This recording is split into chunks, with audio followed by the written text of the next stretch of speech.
Nadisgrasya sa biyahe ang isang pamilyang papunta sa ng Eastern Samar para po sa isang prayer tour. Isa po sa kanila ang nasawi. Balitang hatid ni Darlene Kai.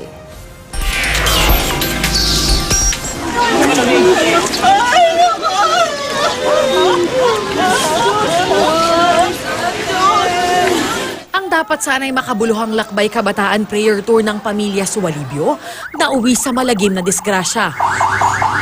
Nabangga sa puno ang sinasakyan nilang SUV. Sa tindi ng impact, wasak ang harapang bahagi ng sasakyan, natanggal ang isang gulong ng SUV, habang ang mga sakay hindi makagalaw. Guys, galaw pa, be.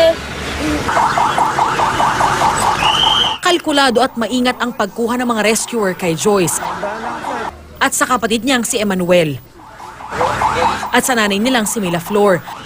Ang isa pang anak na si Mika ang pinakanapuruhan. Idineklara siyang dead on arrival sa ospital, habang ang padre de pamilyang si Roleto na nagmamaneho noon nakaligtas. Galing Navotas at papunta sanang Giwan, Eastern Samar ang pamilya. Sabi ng Nabua Police, may nakapagsabi na yung driver nakatulog daw. Masama na rin yung pakiramdam ng driver. Sa tingin nyo, nakapagpahinga naman yung grupo? Nakapagpahinga ho. Nagipagkintuhan pa nga siya sa akin. sa San Carlos, Pangasinan naman, sumemplang ang isang motorsiklo. Rumesponde ang mga tanod sa rider na si Eddie Movida Jr.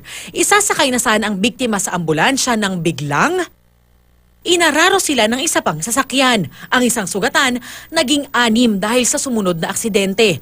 Nabangga pati ang ambulansya at 3 nakaparadang motorsiklo. Si Movida napuruhan lalo. He got a broken arm sa right arm niya, basag yung joints niya, sa ribs niya. Ang pinakamahirap yung sa pelvic bone niya, kaya hindi siya makatayo. Dumiretso naman sa drainage ang nakabanggang sasakyan. Naiwan yung sasakyan niya. So ang pinakaan niya doon, maaaring kuyugin, natakot siya. So, pero nag-volunteer din siya, nag-surrender. Gusto ko sana may shoulder nila yung yung mga gastusin namin saka yung trabaho niya na apektuhan. Darlene Kai, GMA News.